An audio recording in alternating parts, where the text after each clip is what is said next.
ఎమ్మెల్యేల దగ్గర నుంచి ఎమ్మెల్సీ దగ్గర నుంచి ఇలా పేపర్లు గుంజుకొని లాక్కొని మీ ఇష్టం వచ్చినట్టుగా చింపే కార్యక్రమం చేసే అధికారం ఎవరిచ్చారు? మధుసూదన్ రావు, గుర్తుపెట్టుకో, ఎల్లకాలం ఇలా మాదిరిగా ఉండదు. ప్రజాస్వామ్యంలో ఉన్నాం మనం. మీ టోపీ మీద ఉన్న సింహాలకు అర్థం ఏమిటో తెలుసా?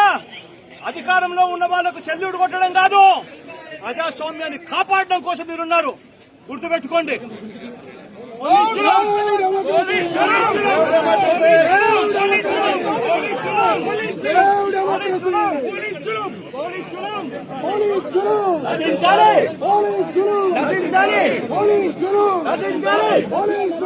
నశించాలి.